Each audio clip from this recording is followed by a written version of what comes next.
जय श्री सीताराम। ज्योतिष के क्षेत्र में क्या आप पिछले जन्म में कौन थे यह जाना जा सकता है, या फिर अगले जन्म में आप क्या होने वाले हैं, क्या इस बात को जाना जा सकता है? तो सीधा सा उत्तर यह है कि नहीं। आज के परिप्रेक्ष्य में तो बिल्कुल नहीं। हाँ, पुराने परिप्रेक्ष्य मतलब जो हमारे ऋषि मुनि हुआ करते थे, वो ज्योतिष का ज्ञान ज्यादा रखते थे, तो उस समय जाना जा सकता होगा। या फिर जब ज्योतिष बना, मतलब मैं मुगलों से पहले की बात कर रहा हूं, तो तब जाना जा सकता था।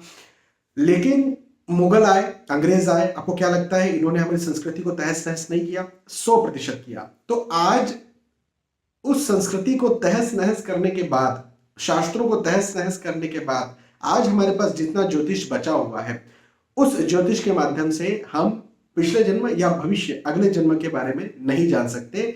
जो लोग ये बताते हैं, एक नंबर मूर्ख बनाने का काम करते हैं, और उनको अपना खुद का पिछला जन्म या अगला जन्म नहीं पता। मैं इसको आपको प्रूफ करके भी बताऊंगा। मैं भारत के बड़े बड़े ज्योतिषियों से बात कर चुका हूं। बड़े का मतलब फेमस नहीं होता है। हाँ, हमेशा इस बात को ध्यान रखना, जो फेमस है वो बड़ा है ऐसा नहीं है।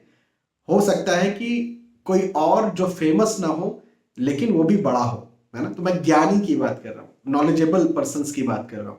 तो मैं बड़े बड़े ज्योतिषियों से बात कर चुका हूँ, उनसे पूछ भी चुका हूँ, और बहुत सारी चीजें जब मैंने एक्सपीरियंस की तो मुझे यही चीज समझ में आई कि वो भी ये नहीं बता सकते कि पिछले जन्म में वो क्या थे या अगले जन्म में वो क्या होंगे। मैं भी नहीं बता सकता। तो ये तो निरर्थक बात है, ये फालतू की बात है। अब इसको प्रूफ इस प्रकार से भी मैं दे सकता हूं कि देखो, यदि अगले जन्म में आप क्या होने वाले हो, हाँ, यदि यही आपको बता दिया जाएगा, तो श्री भगवान ने श्रीमद् भगवत गीता हो या श्री रामचरितमानस हो, ऐसा क्यों कहा कि मेरा स्मरण करते हुए जो शरीर त्यागेगा वो मुझको पाएगा? या हमें कर्म के लिए स्वतंत्र क्यों छोड़ दिया? सुनहु करहु जो तुम ही सोहाई। भाई, यदि अगला जन्म निर्धारित ही है तो भाई जिसका जो भाग्य होगा वो बन जाएगा। लेकिन ऐसा नहीं है। आप भविष्य को अपने कर्म का मतलब आपकी भक्ति होगी, आपके कर्मकांड होंगे, आपके मोक्ष के साधन होंगे, आपके गुरु के बताए ज्ञान होंगे, उसके आधार पर निर्धारित कर सकते हैं। तो आने वाला जीवन तो आपके कर्म पर निर्धारित होता है।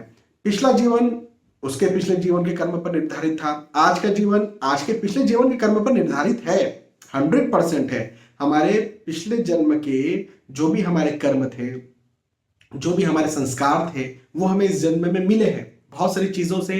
कई लोग होते हैं जो भगवान कृष्ण के सामने खड़े होकर होते हैं तो उनको रोना आता है, उनको पता नहीं क्यों आ रहा है। कोई श्री सीताराम जी की बातें सुन करके उनको रोना आता है, पता नहीं क्यों आ रहा है। हाँ, किसी बात को सुन, किसी जगह पर जाकर के उनको बहुत पता नहीं क्यों अच्छा लग रहा है। तो कहीं ना कहीं कुछ ना कुछ पुराने रिलेशंस हैं, 100% है। लेकिन क्या थे एग्जैक्टली ये नहीं बताया जा सकता, है ना। तो फिजूल में अंधविश्वास में ना फंसे, अंधविश्वास में ना आए। ज्योतिष को आज के परिप्रेक्ष्य में, मैं मेरी बात को बहुत प्रैक्टिकली समझना, पहले समझा जा सकता था, लेकिन मुगलों अंग्रेजों के बाद जो तहस नहस करने के बाद हमारे पास जितना ज्योतिष बचा हुआ है, उस परिप्रेक्ष्य में, आज के परिप्रेक्ष्य में हम इस भौतिक जीवन की गणनाएं कर सकते हैं। और भौतिक का मतलब है आपका स्वास्थ्य, फिजिकल हेल्थ, मेंटल हेल्थ, आपका परिवार, पारिवारिक स्थिति, आपका धन, पैसा, प्रतिष्ठा। अब पैसा, प्रतिष्ठा, धन की बात कर रहा हूं तो आपका कैरियर उसमें आ जाता है, पूरा कैरियर उसमें आ जाता है। और फिर इसके इर्द गिर्द जो चीजें हम करते हैं, विदेश जाना, यहां रहना, यहां से दूर रहना इत्यादि, परिवार में सारी चीजें फिर आ गई हैं। तो इन चीजों से रिलेटेड जो सारी चीजें हैं, या भौतिक जितनी सारी चीजें हैं, कोई वस्तु आप खरीद रहे हैं, आपको किसी प्रकार का कुछ समस्या हो रही है, फिजिकल, मेंटल, तो भौतिक चीजों को ज्योतिष में गणनाओं के माध्यम से देखा जा सकता है। उनके उपाय बताए जा सकते हैं, 100% उपाय भी बताए जा सकते हैं, और उनको प्रेडिक्शन भी दिया जा सकता है कि ऐसा ऐसा ऐसा ऐसा हो जाएगा और तब हो जाएगा। इवेंट्स के साथ में कब होगा और कैसा होगा, ये प्रेडिक्शंस दिए जा सकते हैं। लेकिन आध्यात्मिक दृष्टिकोण से भी हम बात करें कि भैया देखो, आप जो है वो परमात्मा की इस प्रकार की भक्ति कर सकते हैं, आप नहीं भक्ति कर सकते। भाई ऐसी कोई बात नहीं है। आपको मोक्ष मिलेगा, आपकी कुंडली में आपको मोक्ष नहीं मिलेगा, भाई ऐसी कोई बात नहीं है।